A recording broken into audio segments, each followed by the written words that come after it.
Bismillahirrahmanirrahim. Mari kita lanjutkan kajian ilmu tasawuf. Para pendengar dan pencinta, rahimakumullah. Pada pertemuan kali ini adalah kriteria yang ketiga. Kriteria yang pertama, kedua sudah kita bahas tentang haqaiqul haqaiq, kebenaran dari segala kebenaran.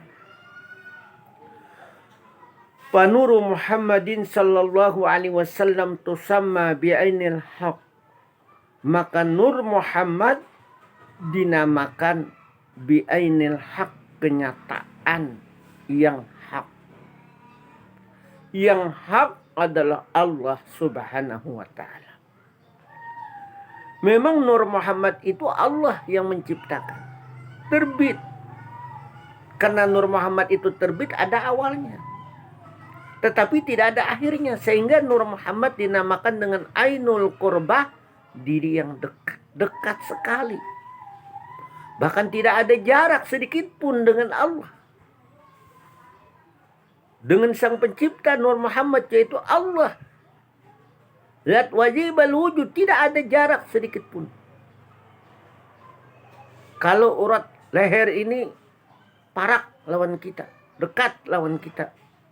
Lebih dekat lagi, lebih parak lagi Nur Muhammad. Begitulah. Karena Nur Muhammad ini merupakan kenyataan Allah. Terjalinya Allah subhanahu wa ta'ala maka di Nur Muhammad. Wa bitahiril jasadi wal ruhi minal hasyati wal qajrati. Jadi Nur Muhammad itu wa bitahiril jasadi wal ruh, membersihkan jasad dan roh. Jasad dan roh minal hasyati wal qajrati. Dari kotoran. Dari sifat rasa malu juga. Hasyah ini malu atau kotoran. Malu untuk beribadah kepada Allah. Malu untuk bertakwa kepada Allah. Wal qazrah, dan kotoran. Kotoran termasuk kotoran zahir maupun kotoran batin. Terlebih-lebih kotoran batin. Ada perasaan bangga. Ada perasaan ujub. Ada perasaan rasa hasad, rasa dengki kepada seseorang. Ada perasaan takabur. Maka kalau Nur Muhammad yang beribadah, Nur Muhammad yang beramal, tidak ada lagi perasaan dengki, itu tidak ada lagi. Tidak ada lagi perasaan hasad. Tidak lagi ada perasaan ujub, rasa bangga, rasa dia yang paling hebat. Itu kan ada lagi. Perasaan ria ingin minta puji tidak ada lagi karena Nur Muhammad yang beramal. Sekalipun lisan kita secara syariat kita membaca Al-Quran, berdoa, kemudian kita sholat. Nah justru itu pada saat sholat itu harus ada sholat secara syariat dan salat secara hakikat. Maka salat secara hakikat adalah Nur Muhammad yang salat atau Muhammad yang salat. Kenapa Muhammad? Karena diri kita ini adalah Muhammad. Muhammad batin. Nabi Muhammad itu Abul Arwah, bapaknya segala roh. Kalau tidak karena Nur Muhammad, maka tidak ada kita ini. Jadi Nur Muhammad itu masih hidup. Rohnya alam semesta ini adalah Nur Muhammad. Kalau tidak ada Nur Muhammad, maka tidak ada alam semesta. Maka melalui Nur Muhammad itulah Allah tajalli. Allah menampakkan sifatnya. Nah, di Nur Muhammad itulah. Alam semesta inilah bukti bahwa adanya Allah.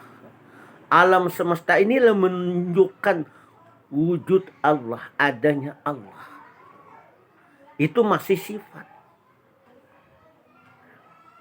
Kemudian kita lanjutkan.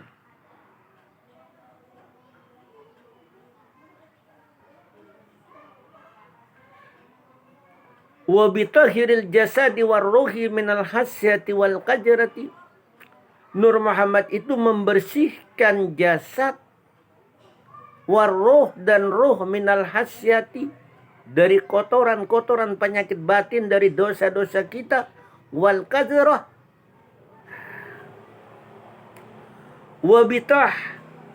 wabitahirim minal anjasi waz zulumat. Dan Nur Muhammad juga dapat membersihkan anjas, najis karena dosa-dosa, waz zulumat, dan kejaliman sikap-sikap kita. Kita kembali kepada asal kejadian kita.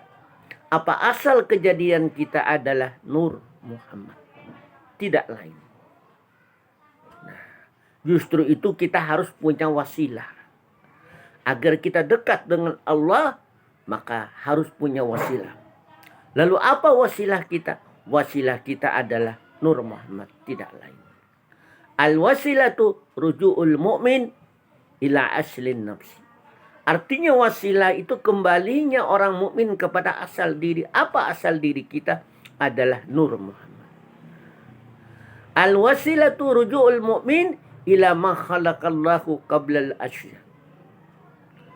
Wasilah itu adalah hubungan. Tanpa wasilah tidak terhubung. Melalui wasilah, melalui meyakini bahwa jasmani dan rohani adalah Nur Muhammad. Nur Muhammad yang mengerjakan pada saat kita beribadah, yang melakukan amaliyah, maka akan terhubunglah dengan Allah Subhanahu wa ta'ala. Nah, akan terhubung. Bagaimana kita agar semakin dekat dengan Allah? Maka yakini bahwa jasmani dan rohani kita adalah Nur Muhammad. Termasuk pandangan kita, musyahadah kita juga adalah hanya satu Nur Muhammad.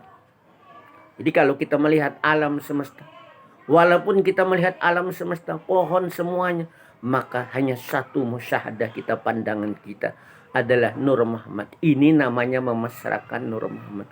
Tidak ada lagi diri kita ini, tidak ada lagi alam semesta, apa saja yang kita lihat. Nah, artinya menisbahkan semuanya itu adalah Nur Muhammad. Kiranya cukup sampai di sini yang dapat ulun sampaikan. Insyaallah kita lanjutkan pada pertemuan berikutnya. Usikum wa nafsi bitaqwallah. Wassalamualaikum warahmatullahi wabarakatuh.